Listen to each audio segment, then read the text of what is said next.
Alright, so I've had the M4 iPad Pro for almost 3 months now. So how have I really been using this? And do I regret any of the choices I made for the specs or the display option, anything like that?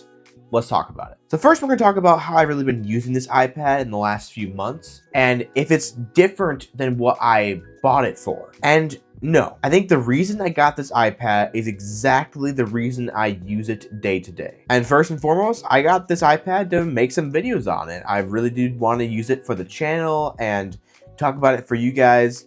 That's a big reason I got this, and for that reason alone, it obviously has done that. But also I wanted this iPad to be able to be an editing machine, my only computer if I wanted it to be, my on-the-go laptop, and a really nice to use tablet and digital note-taking device. And I've used it for all those things.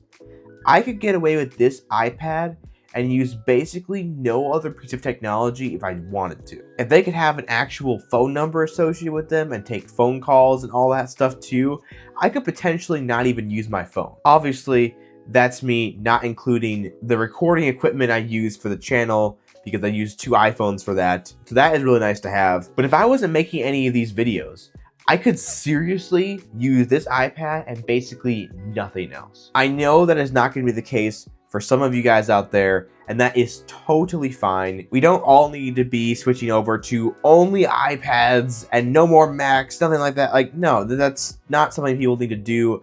I like using iPads, and to be honest, iPads were kind of my first computer. I know that's a concept that's kind of weird to imagine for especially some of you out there, but yeah, the iPad was the first computer I ever used. It was the first device I had as a kid, and I'm used to using its interface and its software, and it feels way more natural to me than something like a macOS or Windows. So even if something is a bit more limiting on the iPad software, it's what I'm used to. So it's not a downside to me. So because of this iPad, I was actually able to sell my Mac Studio. I don't use a Mac for anything anymore. I only use my iPad and my phones, and I actually do have a second iPad doing the live multicam right over here. But I don't even need that either. That's more of a convenience thing because I actually have a second device. But in theory, I would not need a live multicam. I could just start the 2 iPhones separately, and the Final Cut camera app still lets you sync over the files immediately after the fact. And then you could just create a multicam footage on the iPad itself. So that workflow works totally fine as well. So I could get away with just one iPad if I wanted to. I am very thankful I got at least the 1 terabyte spec though, so I can get the most powerful version of the chip and the 16 gigabytes of RAM. It's not that I feel that the lower spec would make me unable to do the things that I do. I don't think that's actually the case, but this just allows me to do it a little bit better, handle larger footage and bigger projects a little bit easier. And besides me sometimes having issues on the beta version of iPadOS with Final Cut Pro, I haven't really had any major issues with using it, even with editing 4K footage, even doing some ProRes footage on that as well has not been a problem. And lastly, I just want to say, yes, I am very grateful I went with a Nano-Texture display. If nothing else, to actually experience what it's like more long term. So far, it's still been really, really good. I haven't had a single issue with it being scratched or seeming too fragile. I've used other cloths besides just the Apple microfiber cloth that comes in the box, and it's still fine. It has not damaged the screen. I even put 2 different kinds of screen protectors on the screen, and neither of those things damage the screen either. So it's definitely not like you just scratch it with your fingernail or anything like that. It still requires a good amount of force and probably something at least metal in order to scratch this display. But if you keep it something like the Magic Keyboard, a smart folio case, something like that, you're gonna be just fine. As long as the screen's not just like exposed in your backpack where things could scratch it up, it's not going to be an issue, at least in my experience. And I love all the benefits with the Nano-Texture display. I love how much more I can take it in direct sunlight or just places right beside a window that I can do some of my note-taking or devotions at. All of those kinds of things is really, really useful with this Nano-Texture screen, and I actually enjoy writing on it too.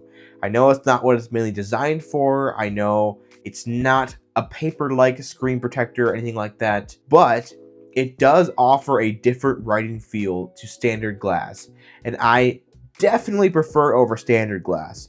And in some ways, I find it's better than even like a textured screen protector. So yeah, if I could do it all again, this is the exact spec and screen type of iPad Pro I would purchase. Now, was this the best size? After using this for almost 3 months, have I regretted this small of a display? Well, first I'm going to talk about the things I really love about the 11-inch display. And then we're going to talk about the couple things that I miss about the 13-inch. I love using this as a tablet and being able to write on it and draw on it and just holding it on the couch, things like that. Tablet mode is superior for the 11-inch. Even with the lighter and thinner 13-inch, this is the better tablet. It just is. And can you do a lot of those things on a 13-inch display? Yes, but this just feels more comfortable. It's more iPad size. I don't know if that makes sense or not, but that's like one of the best ways I can put it. It just feels like the size an iPad should be, for the most part. And I really, really love it. It makes it feel a little bit less like an actual full laptop that's just a touchscreen display. Now you can still pull in the Magic Keyboard, attach it to that, and still get a really good laptop-like experience as well. And I don't think this is too small to do some laptop-like functions. Not at all. I've edited videos with it in this form factor. I've wrote a bunch of emails, typed a whole bunch of notes. This is still a really good laptop experience when it's with this as well. No, it's not full laptop software, but I think for simple things like web browsing, writing emails, taking notes, it's a great laptop substitute. It also saves you $300. That's not nothing. That's actually a pretty stinking good savings from the 13-inch size. I don't know why it's that much more expensive. Most of Apple's price differences between screen sizes at the most $200. So I don't know why the $300 difference. It doesn't seem necessary to me. But yes, it saves you $300, especially if you go with something like the Nano-Texture, which is also a $100 upgrade, or you're going for 1 terabyte, which gets really, really expensive.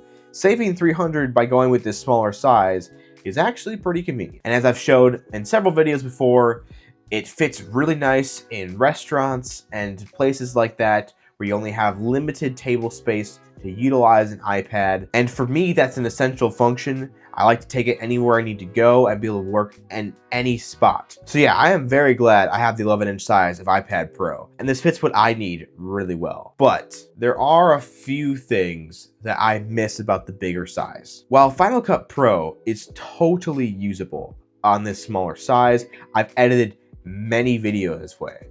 In fact, I've edited probably more videos on the 11-inch than on a larger size. But I do kind of miss the larger size of iPad Pro for editing. It is a little bit nicer, especially if that's your primary use case of getting an iPad, which I feel like for most people that's probably not the case. But if it is, the 13-inch size is really, really nice. You can just see a lot more of the timeline and your media files and all of that on the big screen, and that is very, very handy. It's actually the 13-inch M4 iPad Pro that's being my live multicam over here right now.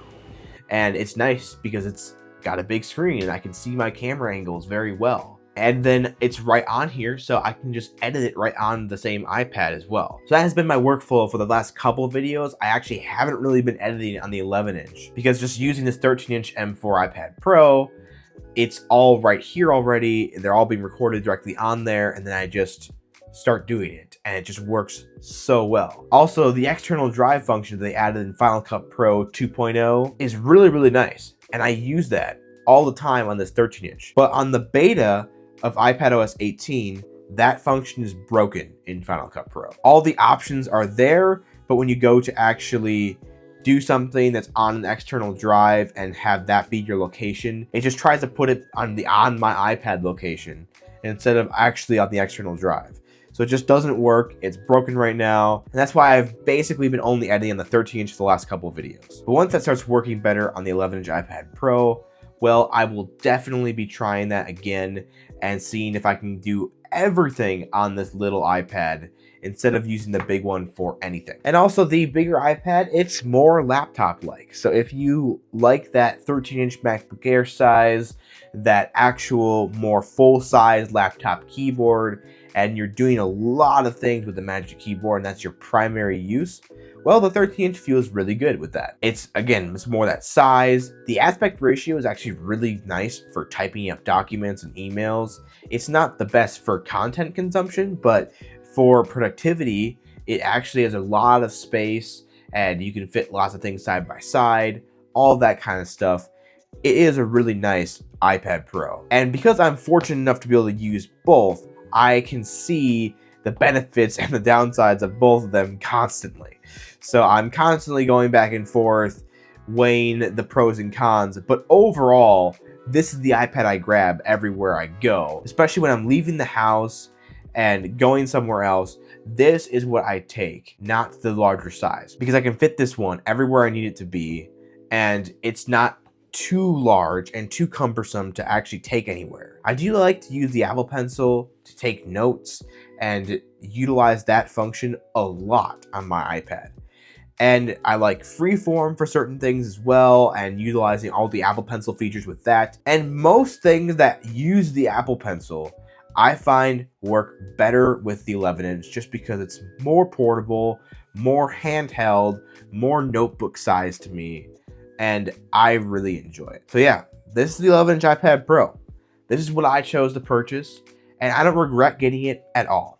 If I had to choose between the 13-inch that I have right here and the 11-inch, I'd still choose the 11-inch. Overall, this gets used way more for me, and this is still the iPad that I chose, and I would choose it again and again, easily. This was probably my favorite purchase I've made all year, at least so far. And it has just fit into my life and my workflow so well. I love the color I chose. I love the new accessories that came along with it. The Apple Pencil Pro is a really cool upgrade in my opinion. Love the new Magic Keyboard. Tried to find an alternative to it, but ended up settling back on the Magic Keyboard, realizing that for me, it's the best one I can get. I think hardware-wise, this is basically the peak iPad Pro that I could ever imagine. So I'm just waiting for even more software advancements, more apps to come to it, even more things that you can do with this iPad. But I can't really even think of what I would like more for hardware besides maybe more ports. It doesn't need to be different kinds, just like another USB-C port or two would be awesome. Or like the Mac version of MagSafe that could be the charging cord. Any of those things would be really cool because it would not limit me to the Magic Keyboard quite as much, because that's one of the biggest reasons I find this one is the one for me, is because of that charging port. So being able to have a secondary port on this would definitely open me up to other possibilities for cases and everything like that. And that would probably be one of the biggest hardware differences that could get me to upgrade again. I'm really excited for the Apple Intelligence features to come to the iPadOS betas. And I think that's going to be a really phenomenal use of the M4 chip, is running all those AI tasks and everything like that. And I just want to see more and more improvements to iPadOS, better Stage Manager support, better external monitor support. It's all acceptable and usable for me right now, but some people out there, it is not usable, and I do want to see it get even better. Better file management, all of those kinds of things. It's gotten better. You can now actually format a drive on your Files app. You can keep things downloaded from iCloud, things like that. Things that should have always been there, but it is better. It's just not a leap forward. It's a minor step. But again, none of these iPadOS things is deterring me from believing and knowing that this has been my favorite purchase of any tech this year.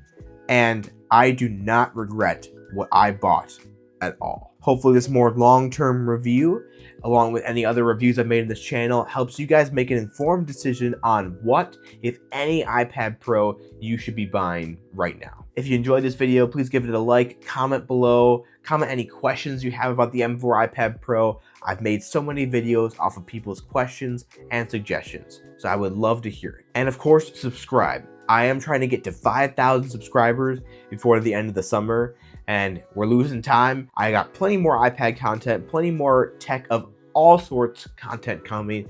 So if you're a tech enthusiast and you like iPads, you like Apple products, but you also are interested in things like e-ink devices and other Android tablets, all those things are going to be on this channel. I'm not limiting it to any one topic.